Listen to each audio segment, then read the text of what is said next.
In my opinion, the hardest thing is to erase from your life a person with whom you have lived for 18 years. You shared every moment of your life with him, laughed, and felt sad together. And the hardest part is coming to terms with the fact that you can no longer be with him. Unfortunately, many people are chasing new sensations instead of enjoying what they have. It's been 3 years since the completion of our divorce proceedings. There's something profound about that, a testament to the strength of love over mere physical intimacy. However, one often fails to recognize this until it's too late. In what some might consider a fulfilling life, we shared the joy of raising 4 children together: Amy, Brad, Carla, and Daryl, affectionately known as the Alphabet Kids. Following Daryl's birth, I underwent a vasectomy to avoid extending the alphabet any further. While Amy and Brad are now in college, Carla and Daryl continue to reside with Mary, my ex-wife. What led to the unraveling of our seemingly happy family? We appeared to be content, engaged parents who supported our children in everything they pursued.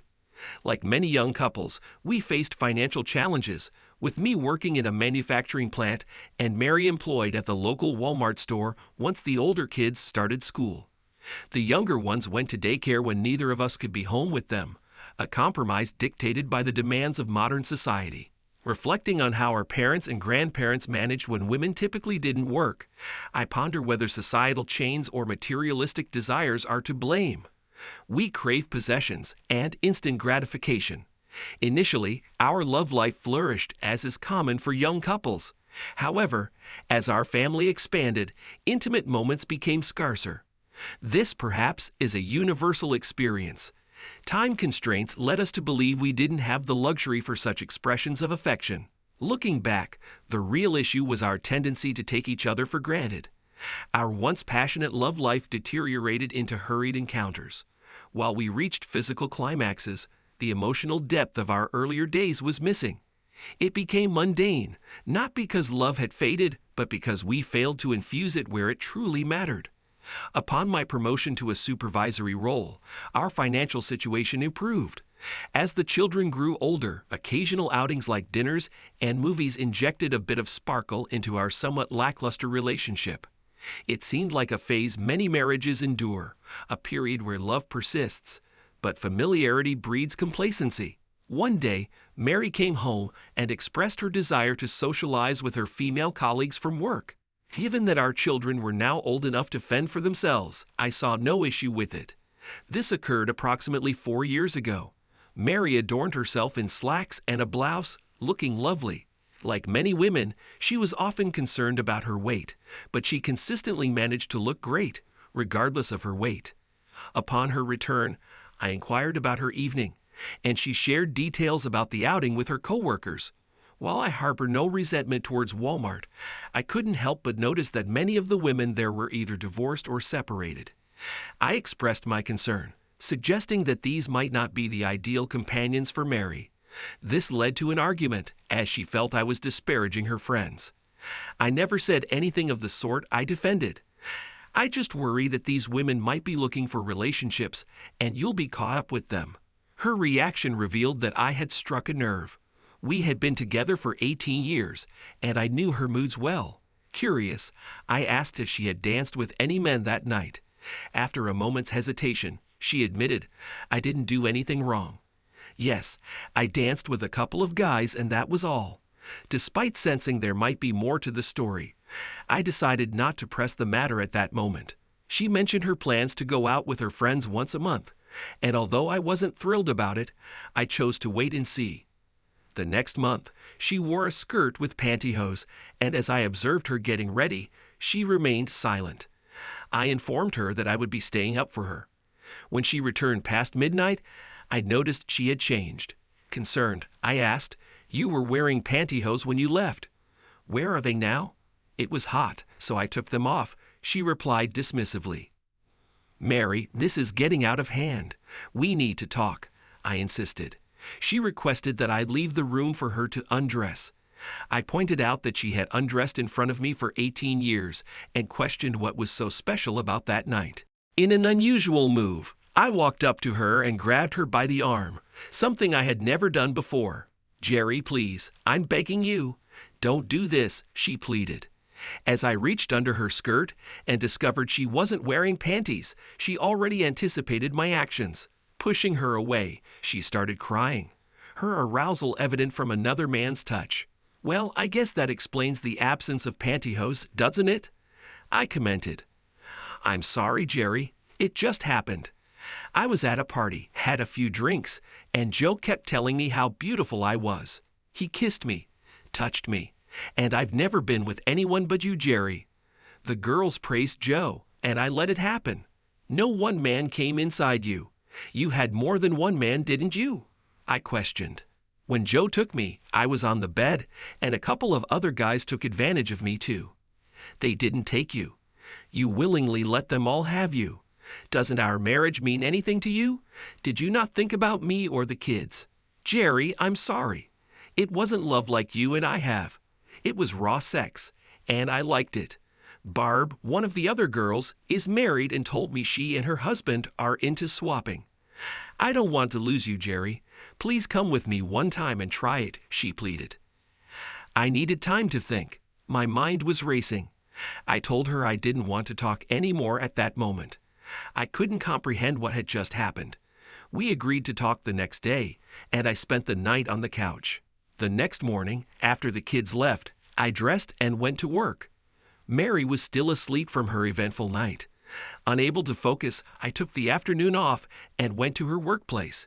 She was a cashier that day, and her friend Barb was at the next register. "Why aren't you at work, honey?" Barb kept eyeing me. "I'm seeing Jeff, our lawyer, today.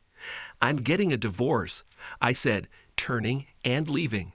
Mary yelled after me to wait, torn between her job and our situation. Ignoring her, I quickly left, packed my belongings, and left a note for the kids explaining our divorce. I wondered how she would explain this to them, likely making it my fault, as she often did. I found myself at my parents' place. They were in their 60s and had celebrated over 40 years of marriage. I informed them about the separation from Mary, anticipating a probable divorce. I could sense their discomfort as they were fond of Mary, making this revelation quite unexpected for them. Needing a place to stay, I accepted their offer to use the fully renovated basement, complete with a cozy bedroom, a small kitchenette, and a living room setup. They assured me I could stay as long as necessary, since they seldom use the basement anymore, mainly due to their aversion to stairs, a sentiment that led them to relocate the washer and dryer upstairs after Mom's hip replacement 2 years ago. I may digress a bit as I share this story, as there's much to unfold. I understand your curiosity about Mary, the kids' reactions, insights from the lawyer, and perspectives from other individuals involved. When I spoke to Mom and Dad, I vaguely mentioned that Mary desired more freedom, finding it challenging to elaborate on her inclination to pursue relationships with others. I opted not to disclose this to my parents and simply conveyed that we had differing views on various matters and couldn't reach an agreement. Though my parents weren't pleased with this explanation, it was all I could divulge at the moment. Later, I consulted Jeff, our lawyer, who informed me that Mary had reached out to him twice already. I inquired about his representation, pressing him to clarify if he was standing for her or me. "Jerry, she doesn't want a divorce. She believes you can resolve this," Jeff explained. "Answer my question, Jeff. Are you her lawyer or mine?" I persisted. "I'm hers, Jerry. She contacted me first, and I accepted her case. I'm sorry. If you had called me, I would have been on your side. Please talk to her, Jerry. You're both my friends, and I hate to see you heading for divorce court." "Did she tell you why I left, Jeff? Why I want a divorce?" I inquired. "She mentioned an argument about her going out. She got intoxicated and was unfaithful to you. Let's be honest, Jeff. She went out despite my reservations, slept with 3 men, and then proposed a partner swap with her friends. There's your case, Jeff. I'm reaching out to Sally Black. We both know she's the best in the business. I'll have her contact you once we devise a plan." "Thanks for nothing, Jeff," I concluded as I turned and walked away. Sally held the reputation of being the top divorce attorney in the state, known for her tough and uncompromising approach. I knew several men who had faced her in court, and they all ended up with unfavorable outcomes. When I reached out to Sally, she promptly scheduled an appointment for the next day and advised me not to communicate with Mary until our meeting. Concerned about the kids, I inquired, and she suggested having my parents inform them that we would discuss matters in the coming days. Following my parents' conversation with our eldest, Amy, Mary called our home a couple of hours later, seeking to talk to me. I signaled a refusal, and my father conveyed that my lawyer had instructed me not to engage in conversation with her that day. He assured Mary that I would reach out after consulting with my lawyer. During the call, my dad expressed his confusion about the situation and mentioned how deeply hurt I seemed. Angry at Mary's attempt to shift blame onto me, I decided to confide in my father privately. I shared the truth and pleaded with him not to disclose it to my mom, as it would devastate her given her affection for Mary. Tears welled up in my father's eyes as he left the room, revealing his sentimental side. The following day, I went to work, notifying my manager about my divorce proceedings and instructing not to forward any calls from Mary unless they were emergencies. Immersing myself in work helped divert my thoughts from the turmoil with Mary. After work, I met with Sally, an elegant yet business-focused professional. She straightforwardly asked, "Jerry, what are your desired outcomes here?" In response, I admitted uncertainty, expressing my love for Mary, but explaining my inability to accept her chosen lifestyle. I emphasized my concerns about the kids and my aversion to an open relationship, acknowledging my worries despite believing she wouldn't bring random people home, an expectation shattered by her previous infidelity. Sally conveyed, "Jerry, many people experience situations like this every day. We can proceed according to your preferences. I understand you'd rather not have the affair become public knowledge, especially for the sake of the kids. You need to provide support for them, and we can determine the amount fairly easily. You have the upper hand in deciding how much to give or retain. Essentially, you're in control here. While we might consider using the affair strategically to settle matters, our ultimate ground will be irreconcilable differences. Does that work for you?" As my legal counsel, "I'll follow your guidance," I responded. "Now that you earn a substantial salary, and considering she's working too, we could likely settle on $500 per week in child support. As the kids come of age, we can reduce it by $50 per week. No spousal support will be required, and once all the kids are over 18, the financial support ceases. You'll also be responsible for their medical expenses. Regarding higher education, that's optional. It's up to you. Legally, you're obligated for the next 6 years, given your oldest is 17 and the youngest is 12. Are you comfortable with this plan, or do you have other preferences? What about our savings in my retirement package? All savings will be divided equally, and joint bills will be settled accordingly. Since you have 2 vehicles, you can each keep one. Your retirement is exclusively yours. We won't let her touch that. The house and furnishings are the remaining items. What would you like to do with them? Our house is valued at around $200,000, with about $60,000 owed. However, my kids reside there. I'm uncertain about the best course of action," I explained. "I have a suggestion. In cases like yours, where revenge isn't the goal and children are involved, I propose letting her keep the house until the kids are grown and out of the house, say around age 21. At that point, the house will be sold and the proceeds divided equally, or one party can buy the house at half its value minus the outstanding mortgage. She'll be responsible for half of the house payments. So much to sift through. Why wasn't I sufficient for her? 18 years wasted. I suppose we can go with that. What if either Mary or Jeff decide to challenge it?" I inquired. "Then we bring out the heavy artillery and bring up the infidelity. I'm quite certain they wouldn't want that. If they do, then we'll request custody and an equal division of assets, with no alimony, considering she won't have the children." I took the next day off, and Sally called Jeff, telling him that she had a proposal for him and Mary, asking if they could meet at her office at noon. Of course, Jeff hesitated about coming to Sally's office, but agreed, knowing it was a no-win situation for him. Jeff and Mary arrived simultaneously. I figured Jeff instructed her to wait for him in the parking lot. There we were at the table, Sally and I on one side, and Jeff and Mary on the other. Jeff spoke first. He was acquainted with Sally and wasn't pleased about being on the opposing side. "Nice to see you again, Sally. I know your approach and how you like to get straight to business. Before you present us with an offer, Mary would like to have a private conversation with Jerry." "No," I said. "She had her say the other night. I'll talk to her only after the papers are signed. Everyone here is aware of why I'm seeking the divorce." I looked directly at Mary. "If you're worried about your love life being exposed, please consider my offer. I think it's quite generous." Sally added, "Well, that question was addressed." "Mrs. Cohen, Jerry has made you a very fair offer." Sally handed a copy to Mary and one to Jeff. "He will cite irreconcilable differences as the reason for separation. As you can see, he has provided you with a decent income while your children are at home. The only debatable issue here is the house. I believe Jerry has been quite fair in his offer on that front as well." Jeff spoke again. "We need time to review this document and consider a possible counteroffer. Sally, I'll discuss it with Mary and get back to you in the next couple of days." "Jeff, just so we're clear on the matter, there will be no counteroffer. If you reject this offer, which I believe would be very unwise, Mr. Cohen will file for adultery and seek custody of the kids and the house." Mary glanced upward, tears streaming down her face. Sally, adopting a tough stance, played hardball, and witnessing Mary's distress pained me deeply. Mary hastily seized a pen, inquiring about the signature location without bothering to read the document.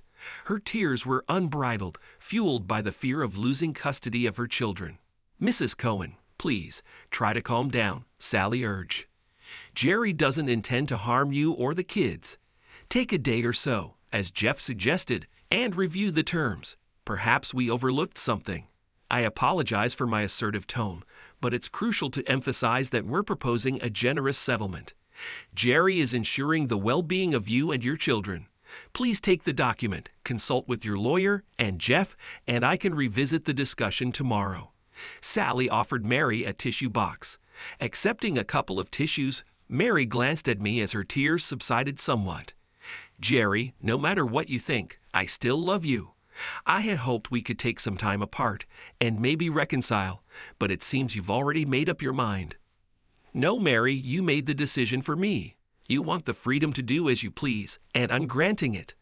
All I ask is that you keep your affairs away from my kids, or I'll take them away. That's a promise." Mary resumed crying as she hastily exited the building. Jeff bid us farewell, assuring Sally he would likely see her tomorrow or the day after. Sally turned to me, commenting that it seemed I would prevail in this case. I countered, stating that there were no winners, only losers. I lost the only woman I ever loved, and my children now reside in a single-parent home. It wasn't a victory. We merely reached a fair agreement. My daughter Amy brought the two youngest kids to visit me at my parents' house. I was delighted to see them. They kept asking about our family situation, and I repeatedly explained that their mom and I were having difficulties and didn't agree on some significant issues, leading to our decision to get a divorce. I reassured them that even though their mother and I wouldn't be together, we would both continue to be part of their lives. I assured Daryl, "I'll be present at your games without fail, and Carla, when volleyball season arrives, you can count on me cheering for you from the stands. I'll always be involved in your lives." After hugging and kissing them, I shared my cell phone number, emphasizing that they could always reach me at their grandma's house. Brad arrived a bit later with a serious question. "Dad, did you cheat on Mom?" "No, Brad. I would never betray your mother in that way. Why would you think that?" He explained. "Well, Jim, my friend at school, and Travis, our neighbor, both mentioned that their parents divorced due to infidelity. I just wanted to make sure you didn't do something like that. I love you, Dad, and I'm going to miss you. Brad, you won't be missing me. I'm not leaving the country. I'll always be here for all of you. It'll just take some time to adjust to our new situation. The divorce has been officially completed, and I fulfilled my commitment to the children by attending most of their school events. During these occasions, I frequently encountered Mary. Despite any personal matters she may have had, she maintained a discreet approach. It's worth noting that Mary and I always maintained an amicable relationship. We came together for the kids' birthdays and other special events. The only understanding we had was that she wouldn't discuss her dating life with me. Our conversations revolved around the children, holidays, and my parents. No subject was off limits except for her romantic affairs. On a few occasions, she began to broach the topic of a male friend or something similar, prompting me to excuse myself from the conversation. The agreement Sally and I drafted was signed by everyone, although I wasn't present when Mary came in to sign it. Sally informed me that Mary found it challenging to accept. We had some disagreements with Jeff about which credit cards should be paid and by whom. I suppose that was his way of saving face. I assured Sally that if things got tough, I would cover the payments.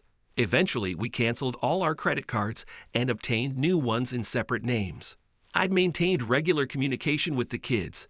They shared that their mom had come to terms with our divorce and seemed a bit happier. I inquired if she was dating, and they informed me she was not, though she occasionally went out with her female friends. I admit I cringed upon hearing that. I never had that heart-to-heart conversation with Mary. She desired the freedom to explore, a concept that didn't align with my beliefs. In my upbringing, you marry someone with the intention of building a lasting connection, not to seek new attractions.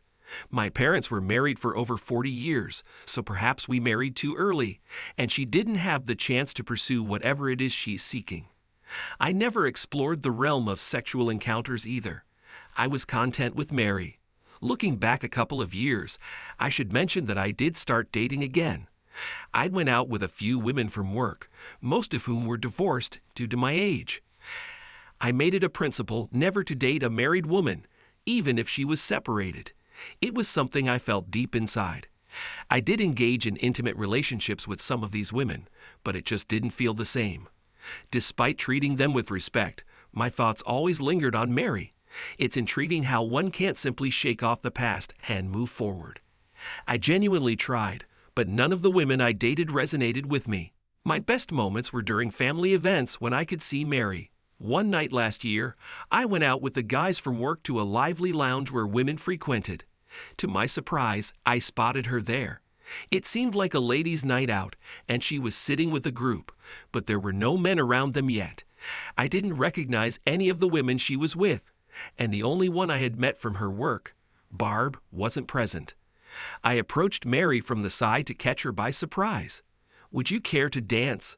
I inquired. "Jerry, what brings you here?" she questioned. "Just hanging out with the guys, waiting for someone, or up for a dance?" I responded, No, not waiting for anyone. And yes, I'd love to dance with you. Let me introduce you to my friends." She swiftly listed off several names, adding, "These ladies are part of our card club. Once every 6 months, we ditch the cards for a night out, and tonight happens to be one. So how about that dance?" We headed to the dance floor, and I held her close. "It feels like old times, doesn't it?" I remarked. She smiled up at me as I held her tighter. After 2 slow numbers, the band started playing a fast one. I've never been good with these types of songs, I confessed as I escorted her back to her table. She seemed disappointed when I left her there. "Ladies, it was a pleasure meeting you. I better get back to my friends." Walking away, something felt off. I didn't want to see if she'd be approached by someone else. Informing my friends that I had to leave, I said my goodbyes. Looking back as I left, I saw Mary staring at me. The next day she called, expressing delight in seeing me out. She enjoyed our time together and asked if I'd help plan Amy's wedding reception. My oldest daughter was about to tie the knot. It felt like just yesterday when I held her in my arms. It struck me as odd that Mary called the day after we met, considering Amy's wedding was a year away. I suggested it might be too early, given the distance in time. She explained the need for early reservations and planning. I recommended she reach out to Amy to make initial plans, and once they had IDs on paper, I'd handle the financial aspect. About a month later, I gave her a call to check on the progress of our plans. Carla picked up and informed me that Mary was out with friends. Although I felt irritated, I couldn't justify my frustration. After all, we've been divorced for over 2.5 years. Curious, I asked Carla if Mary frequently went out, and she mentioned it was about once a month. Feeling a bit restless, I called up my friend Pete, who, like me, was divorced and enjoyed the company of ladies. We decided to hit the lounge. Upon entering, we found it bustling with people. To my surprise, Mary was there, seated with a mixed group of men and women. Dismissing any concern, I decided to enjoy the night and find someone else to dance with. Spotting an attractive young woman in her 30s, dressed provocatively in a mini skirt and burlesque, Pete commented, "Damn, now that's nice. Check out those gals sitting by themselves." As I strolled towards Mary's table, she noticed me, her mouth slightly agape. I intentionally walked past her and approached the table with the attractive young woman. "Care to dance?" I asked her. "Sure, I like older men, especially good-looking ones," she replied, loud enough for Mary to hear. We got up and I held her close, my arms around her with her breasts snug against me. "I'm Jerry, and you are a very lovely woman," I said, introducing the attractive woman as Rachel. While dancing, I avoided looking at Mary, but I couldn't help but notice the men at her table staring at Rachel's legs. Playfully, I pulled on her skirt, giving them a little more to appreciate. The following song was an upbeat one, but Rachel and I remained on the dance floor, swaying to the rhythm. I was aware that this choice would likely affect Mary, as we had never danced to fast songs together. A slow tune followed, and I seized the opportunity to pull Rachel close, sliding my hands down once and giving her a gentle squeeze on the dance floor. She responded with a smile.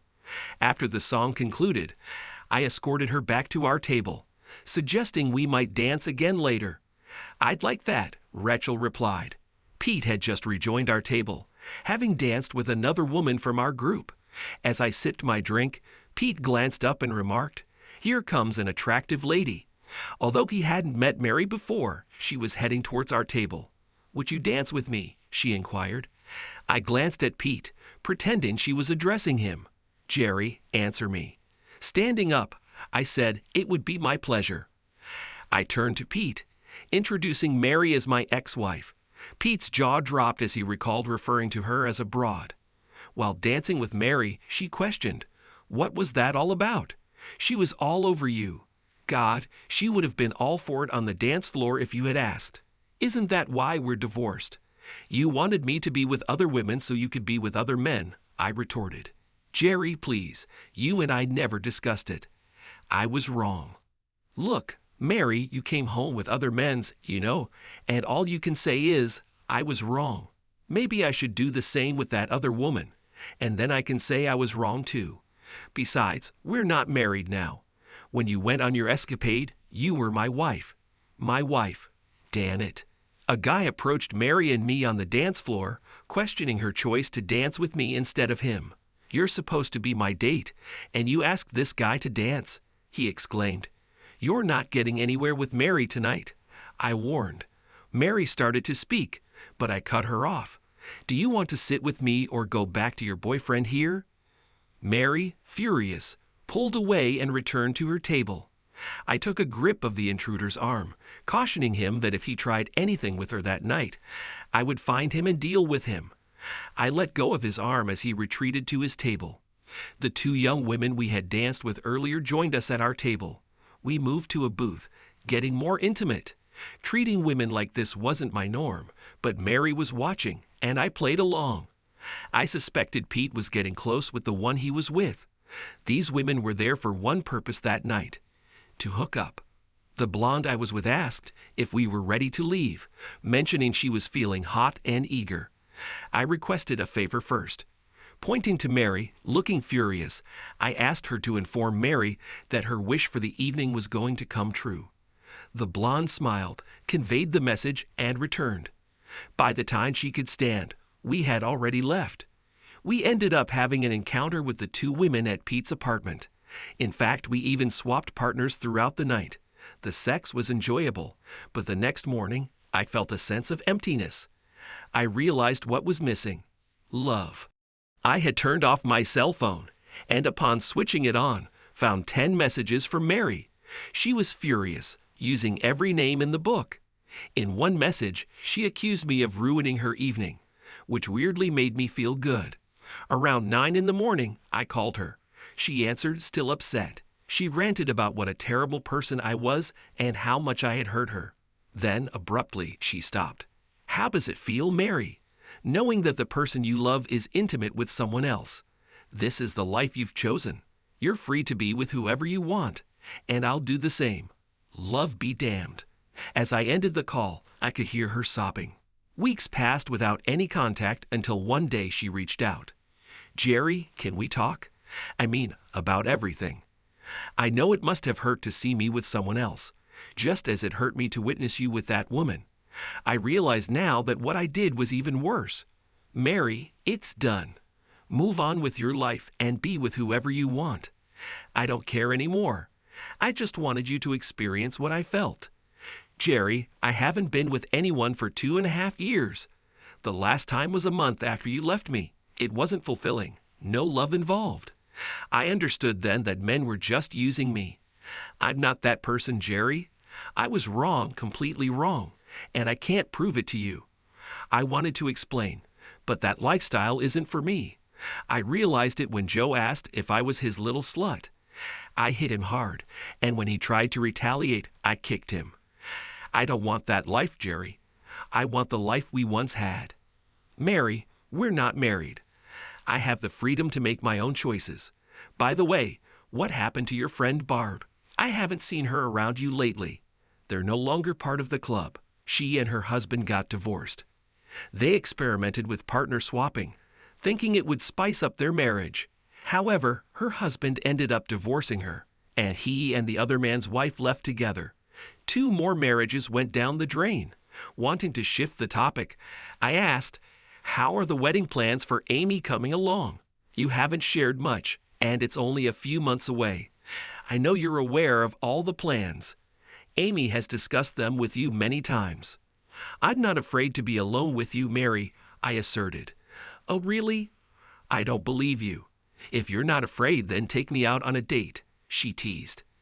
I don't think that's a good idea, Mary. It might give the wrong impression. People might think we're getting back together, I responded. Mary, I do love you, but the pain of what you did to me is still there. I see it every time I look at you. When you cheated on me, you took a big part of my heart away. I don't think it's healed yet. I don't know if it ever will be. God, I'm so sorry. And there's nothing I can do. Nothing, she lamented. Jerry, I'm the one who ruined our marriage. I lost the only man I ever loved.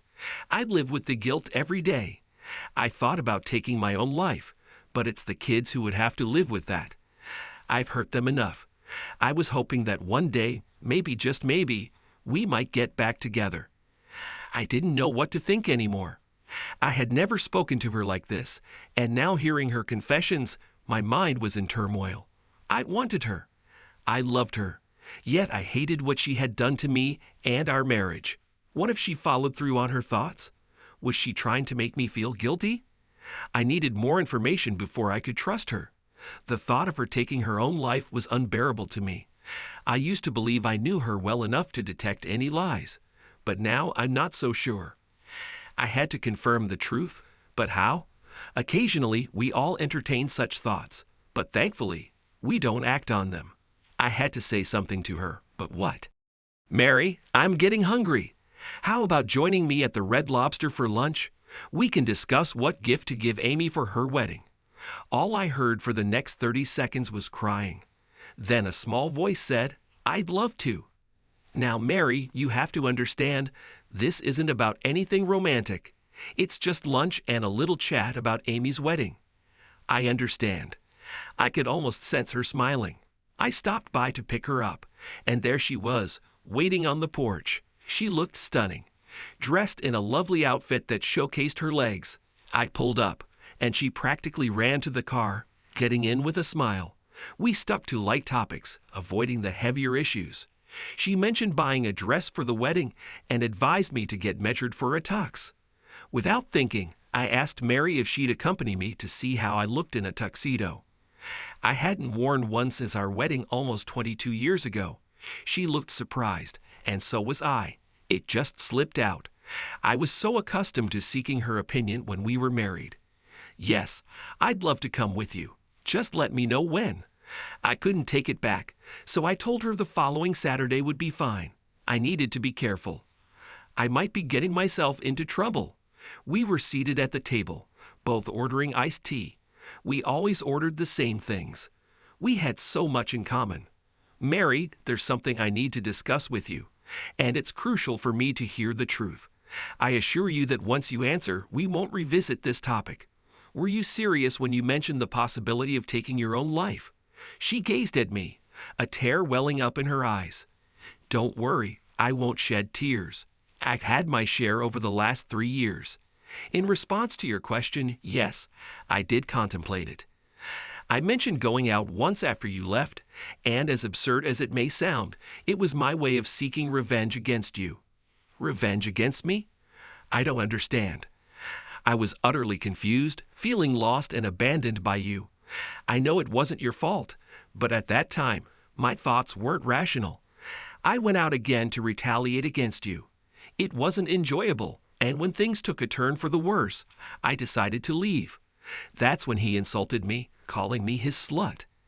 I reacted, slapped and kicked him, and went home in tears.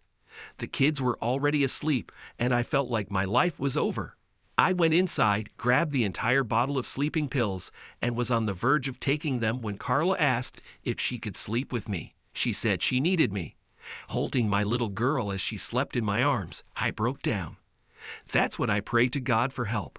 A sense of calm washed over me, and I realized my kids needed me, and just maybe, you might see a positive change in my life and want me back. Her words brought tears to my eyes. Fortunately, our meals arrived, and we shifted the conversation, focusing on our food. Later, I suggested going to a movie, opting for a comedy to share some laughter. After dropping her off at home, she invited me in, but I declined, explaining that I needed time to think. Before she left the car, she leaned over and kissed me. I didn't resist. It felt right. Like I love you, Jerry. Just keep that in mind. She exited without me uttering a word and entered the house. Something seemed off. She had mentioned twice now that she engaged in the swap activity only once more, a month after I left her. I wanted to trust her, but the pieces of the puzzle didn't align. For one, attending a swap club necessitates having a partner. Who was hers? It couldn't be this Joe guy because she swapped to be with him. Where was her man when she was fending off Joe? Then there was the potential suicide, as she repeatedly claimed. Yet she only revealed to me about the sleeping pills. I wanted to trust her, but I needed answers. My major concern was where she went every month for 2.5 years and with whom. The kids never mentioned meeting anyone. Perhaps she was truthful, and I was being overly suspicious. All our spare time was devoted to preparing for Amy's wedding. I did have lunch with Mary, Amy, my son Brad, and Amy's fiancé Ben. We were on our way to get fitted for our tuxedos. I felt like a penguin, but both Amy and Mary insisted I looked handsome. Time passed swiftly, and before I knew it, it was time for the wedding rehearsal. I went to the church and did everything I was asked to do. No big deal, as Amy and I walked down the aisle, and I added some playful elements like hopping and skipping. Nothing inappropriate, just enjoying the moment. I recall the pastor mentioning that the following day would be different, and we might be nervous, so we should try to remember our parts. I thought, yeah, walk down the aisle and later say, her mom and I, wow, I thought, who couldn't do that? Afterward, we all went to the restaurant and had dinner. I made sure to attend. It was something I didn't have to pay for. Before leaving for home, Mary approached me. Jerry, I'll see you tomorrow. There was something in the way she said it, and I leaned over and kissed her. I don't know why, but I did.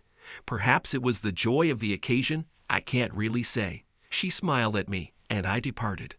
I arrived at the church early, as instructed. The bridesmaids and ushers were already present, and soon the guests began to arrive.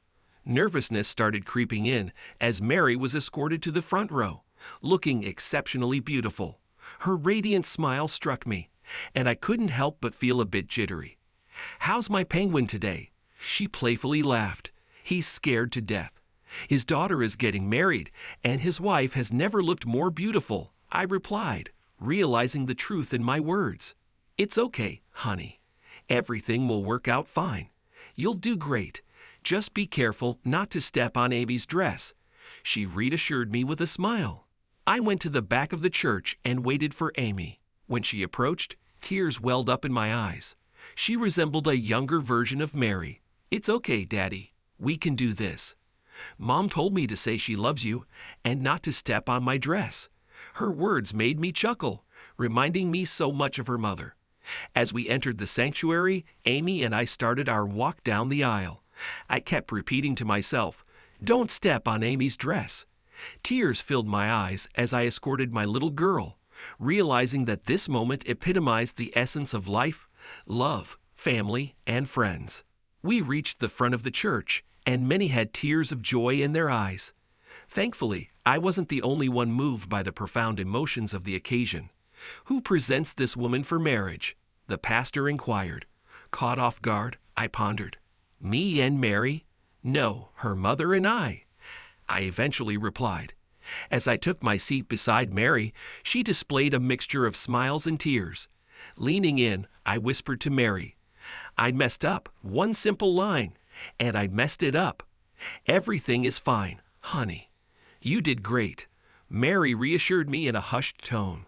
Throughout the entire ceremony, I tightly held Mary's hand, perhaps a bit too tightly, and she endured it without uttering a word, sitting there with a smile and tears. I was relieved when the service concluded, though we still had to endure the customary photo sessions.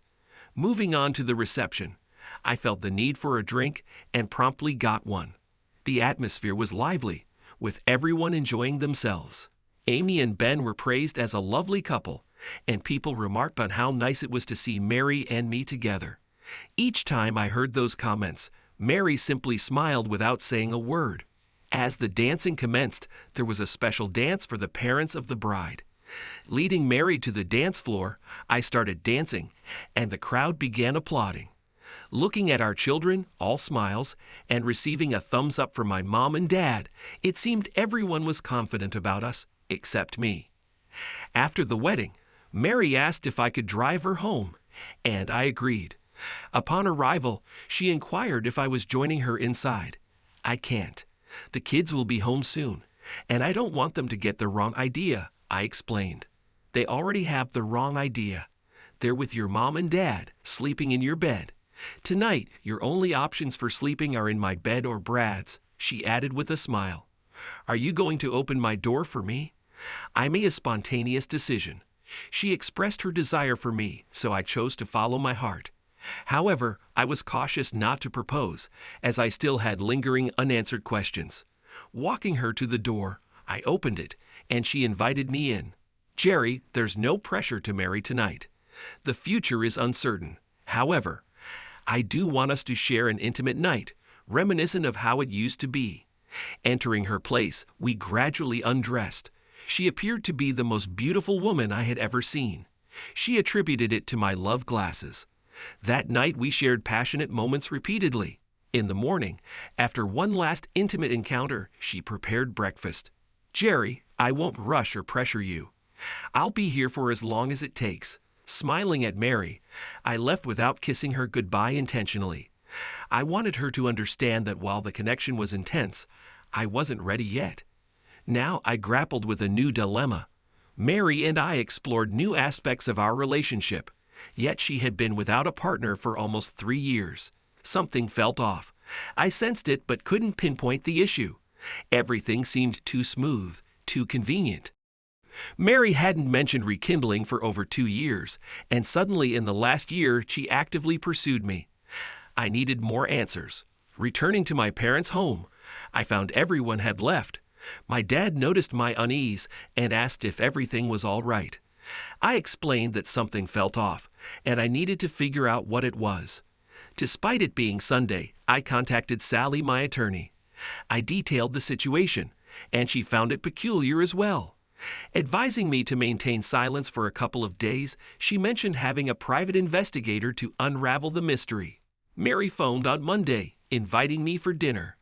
I declined, citing prior commitments and expressing that I needed to attend to some business. I refrained from disclosing my growing unease as I struggled to make sense of the situation. Come Thursday, Sally urgently summoned me to her office during work hours. Upon arrival, she shared unsettling revelations. My suspicions about Mary were accurate. She was involved in a SWAT club, and her partner was Jeff, her lawyer. Post my departure, Jeff seamlessly assumed my role. Mary continued her lifestyle but concealed it from me. Curious, I questioned Sally about Mary's motives in re-entering my life after a year of separation. With newfound freedom, why disrupt my peace? It's all about money, Jerry. Over the past 3 years, she borrowed $100,000 against the home loan. Instead of owing $60,000, you now owe $160,000, Sally disclosed. Perplexed, I inquired about how Mary managed to secure the funds without my signature for the house loan. No, when you settled the credit cards, one was a cash equity loan. You could continually borrow against it up to a specified limit. Yours is nearly maxed out now. Your friend Jeff slipped that one past us. Once you agreed to pay the credit loans, there was no way of telling. I'm sorry, Jerry. I should have monitored that after the divorce was finalized. Typically, we don't conduct follow-ups unless requested, and Jeff certainly wasn't going to ask, Sally admitted. Sally, during the night I spent with her, I searched through the cabinets for her prescribed medications. To my surprise, I found none. Consequently, I contacted her doctor, who informed me that he hadn't prescribed any sleeping pills in the last 3 years. He also mentioned that Mary attended all her physicals, visiting every 3 months instead of the recommended 6. I inquired about her testing for sexually transmitted diseases, and he assured me she had undergone the tests and was clean. I silently thanked my luck for that piece of information. Covering the medical bills had at least provided me with some clarity. So, Sally, what's our next step? I inquired. The only outstanding debt is the house. We'll place a line of $40,000 on it. If she ever sells it, you'll recoup that portion of the equity. Unfortunately, the rest is a loss. Regarding the kids, 2 are already independent, and the other 2 are old enough to decide whether they want to stay with your ex-wife, with you, or with your parents. We'll leave that decision to them. Jerry, considering your plan to leave the state, you may not be a significant factor. They likely want to finish their schooling here. Thanks for everything, Sally. I suppose it's all on me now. Please freeze the equity on the house, and if the kids opt to live with my parents, transfer the child support payment accordingly. Returning home, I had an honest conversation with my parents. I made it clear that there was no chance of reconciling with Mary. Despite my father being aware of the situation, I recounted it as if he didn't. Mary had cheated on me, and while I had hoped she had changed, she continued her deceitful ways. If she had been truthful, perhaps we could have worked through our issues. I knew it hurt my parents deeply, but they needed to know the truth. I visited Mary's house while she was at work and candidly told the kids about their mom's infidelity. I spared them the details of the more complex aspects of our relationship. I had given Mary opportunities to change, but she never did. Even after our wedding, I discovered she was still lying. Forgiveness and trust were no longer possible, and I could not see a future with her. Now I had to inform them that I was relocating to another state. They had the option to accompany me, stay with their mother, or reside with their grandparents. Both of the younger children expressed their decision to stay with their mother. Despite the possibility of her having boyfriends, she never brought them home. Carla assured me that she never witnessed unfamiliar men at the house. The only visitor, aside from relatives, was Jeff, whom they had known for years. I couldn't bring myself to reveal that Jeff was one of her lovers. They all cried, expressing how much they would miss me. I reassured them that I would only be 5 hours away and available if they needed me. They were welcome to visit me anytime. "When are you leaving, Dad?" asked Brad. "Next week. Once I'm settled, I'll share my address and phone number. I love all of you and will support you in any way I can." I called Mary at work, something I had never done before. "Mary, let's meet at the tavern.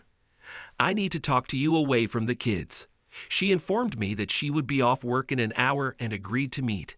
I sensed she believed her plan had worked and we might be reconciling.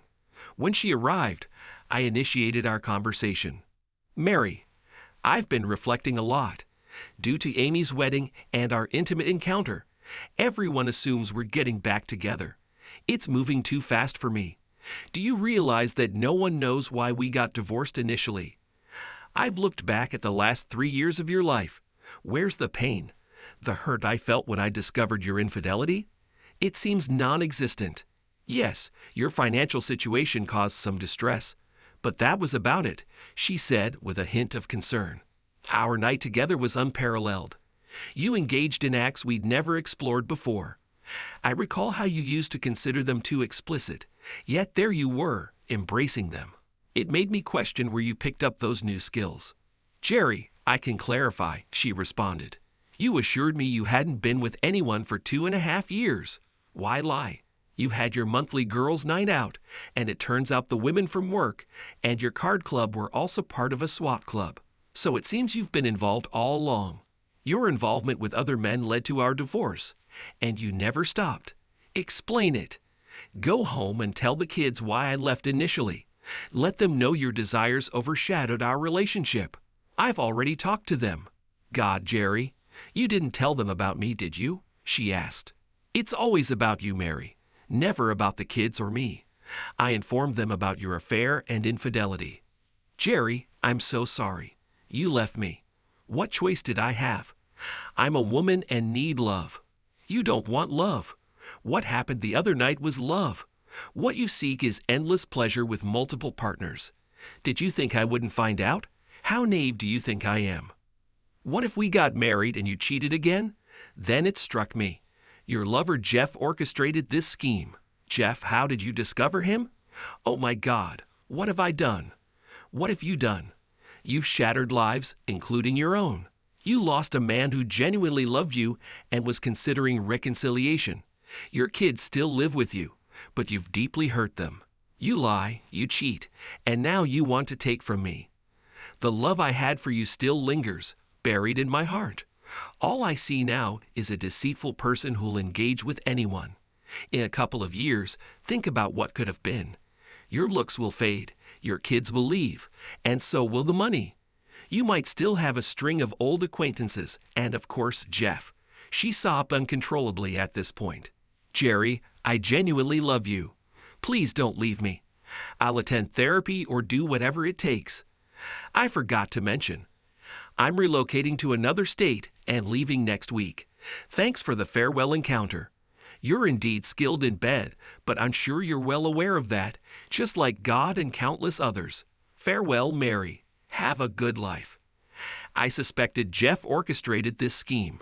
Remarrying would nullify our old agreement, and Mary and Jeff manipulated me for a year for financial gain. Despite her monthly losses and increasing debt, she continued her extravagant lifestyle. It was evident she had accumulated significant debt. What a foolish woman. I eventually moved forward with my life. It stung for a while, but I was putting it all behind me. Did I love Mary? Undoubtedly, but her betrayals were too much. It's been a few years, and I've met someone new. She's a few years younger, gorgeous, articulate, and funny. She mentioned being divorced with 2 barely teenage kids. When I inquired about her divorce, she revealed a cheating husband. He wanted the so-called good life, you know, the include other people style. It wasn't for me. I'm a one-guy kind of woman. I also have to think about what's best for my kids. I told him to find a woman who thinks like that, but it wasn't me. We dated for about a year, and I proposed. Looking at me, she asked what the marriage vows meant to me. To love, honor, and obey, till death do us part, richer or poorer, sickness, and in health, to be faithful only to her. I can do all that except the obey part, I chuckled. She knew my story about my alphabet kids and had a laugh. Her son was named Aaron, and her daughter was Faith. We got married, and all my kids attended the wedding. Initially hesitant, they'd met my future wife before the ceremony.